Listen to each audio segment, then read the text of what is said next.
Yes, sir. What is going on, y'all? Happy Tuesday, February 25th, 2020. And I hope y'all had a fantastic day.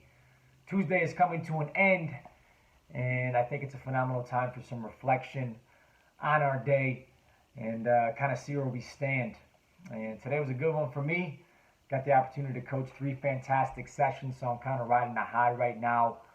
Got some incredible people that I'm working with, and days like today are just a exceptional reminder of that. So, good one so far. A little bit more of a smile on my face today, and things are all good. But there are 3 things that I want to hit on tonight, and they are all coming from the same book. Well, 2 of them are. The first 2 will be, and third is just an experience that I had talking to a friend of mine about relationships and faith and just everything in between. So we'll get to that at the end. But wanted to quote this book called Thinking Fast and Slow. Very in-depth.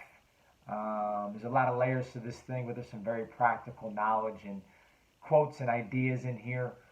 So again, Thinking Fast and Slow, great read. I would highly recommend it if you're looking for some psychological ways to pinpoint some new ideas for yourself in terms of how you can go about thinking or identifying things in others. Some great content in there. So, first quote, first idea that I want to mention today is coming from page 29. And it says this: shorter cues are more efficient for communication and execution because they take up less space in our working memory. One more time.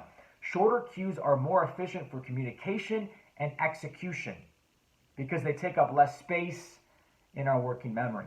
And I think this one gravitates to me heavily because of coaching, specifically in the weight room when we're working with barbells and dumbbells and kettlebells and squats and presses and pulls. There's so many different movement patterns, so many different ways to go about moving these different weights or structures or whatever, running mechanics, you name it. There's a ton that we can kind of go off of. But especially when it comes to a novice person, someone that's kind of newer to a situation, whether it is the weight room or a job or whatever, what have you, simpler communication and shorter cues are always going to be the way to go.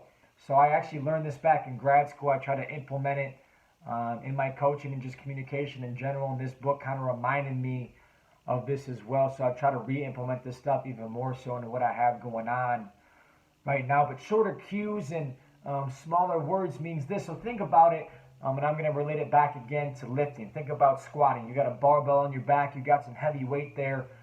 In terms of that movement pattern, there are quite literally a million different cues that you could provide the person in terms of when they're executing that lift. And especially, again, when it comes to a novice person. So, for example, I got a barbell on my back. I have to execute 5 reps. If I were to tell you while you are executing this exercise, keep your chest up, keep your eyes forward, keep your core tight, butt back, heels on the ground, press through the ground, and I keep going and going and going throughout these 5 reps, are you going to be able to remember all these different things within that execution? Probably not. If you could, very impressive, but my argument would be not. So, how do I go about that? Whatever the entity is. So again, it might be a squat, it might be a bench press, it might be a technique at work, it might be something with your kids, what have you.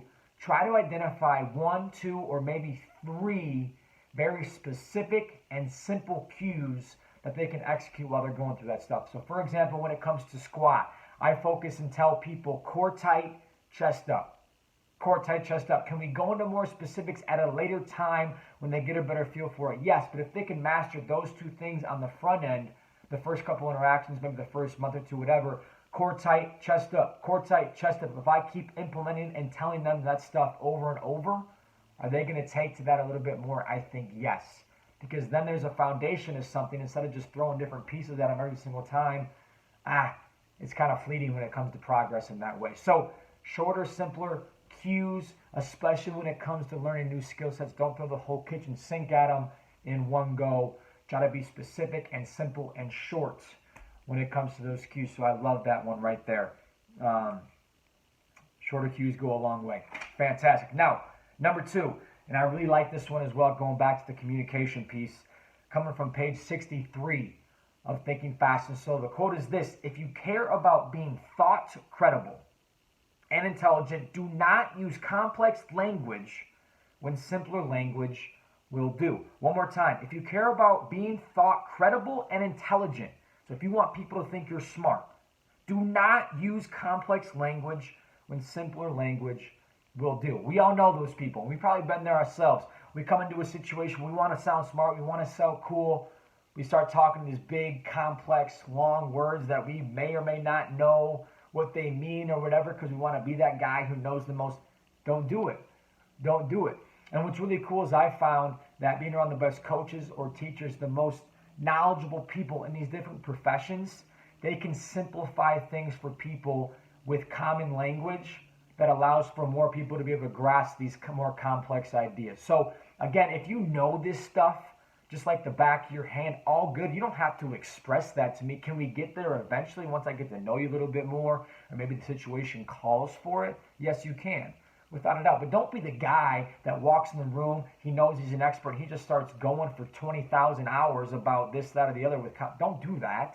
Don't do that. Simplify with common language, and if you can do that, you're going to get more people to gravitate towards you, and as a result of that, you can get more complex over time. So I think humility comes into play as well now that I'm thinking about it when it comes to that. Don't be the guy who's got the pride and the ego and thinks he has to prove something. Simplify, get people to connect, then you can go deeper. And I don't think that just has to do with communication in terms of a specific topic. It could be just you as a person in general. You don't have to be impressive every single time you talk to somebody or be the guy. Like don't do that. Have some humility, connect on a simpler level first, and then you can always get more specific as you go. So I love that one right there. The smartest people can dumb it down for us not as smart people. Okay? And then thirdly, a dude that I knew from Charlotte, North Carolina, working back at Champion Sports Performance there. A dude that I had the opportunity to work with, doing phenomenal things right now. But he hit me up talking about how he really wanted to have somebody to talk to about his faith and just life in general, and bounce some ideas off of one another. And I love this dude. I'm like, hell yeah, I'm game, man. Someone that I can learn from. I hope he can learn from me too. I think that's why he reached out. But it's certainly a two-way street with us in that regard. And we had a conversation tonight about quite literally everything. And I think we're very similar in terms of the fact where we keep things to ourselves. And we like to think, we like to be by ourselves sometimes and read and think and really digest things and learn about ourselves or whatever, what have you. But there also comes a time when you got to let that stuff out. And whatever you're thinking, you're kind of souping up in your mind, you have to voice that stuff to somebody else that you think is going to listen and care for you and give you honest feedback, or maybe just even be a listening ear. Because yes, it might sound good in your head, but once you start to voice these things and it comes out and you sound a certain way, you might like it or you might not. Like we found ourselves talking and I'm thinking I'm sounding all smart, then I go to spew this idea to him. Like, what the hell did I just say? Like, that sounds awful. That makes no sense. I have to go back to the drawing board, maybe think about it a little bit more, or maybe just lose the idea in general. That's what these conversations do. So my point is this: if you're somebody that keeps things to yourself, try to seek out somebody where you can bounce ideas off of or just talk to. It doesn't have to be every single day, but sometimes. Because those human interactions and those connections and the back and forthness of things, again, is how growth is found. And I think how we can start to formulate our ideas in a more effective way, because they might sound good to us, not to somebody else, or maybe they have a different viewpoint, whatever. That's the whole point. And if you're like me, who naturally is kind of an introvert, doesn't really put himself out there, but keeps himself and whatnot, find those people. Because I know my boy did that. I'm so glad he did, because now, you know, he asked me to do this stuff. I'm thinking I'm going to provide something to him. Shit, I may have learned more or got more out than he did throughout the conversation. So it was unbelievable. And I would just encourage us to try to find that person or persons or situations or environments that allow for that stuff to manifest. So with that, that's going to be it for Coop's Corner. Number 5, I guess. Number 5 already. And we are chugging right along. And if you guys are tuning into this thing, thank you. I know the viewage is pretty low, but if you are somebody outside of me who watches this stuff 3 or 4 times a day to try to get a little bit better, I want to say thank you guys for that, because we're just getting started and we're going to keep on rocking. So y'all have a fantastic Tuesday evening. Do some reflection, get a good night's rest, and be ready to come back tomorrow and kick some ass. All right, y'all, a great one. Appreciate you guys. Coach Cool, we out.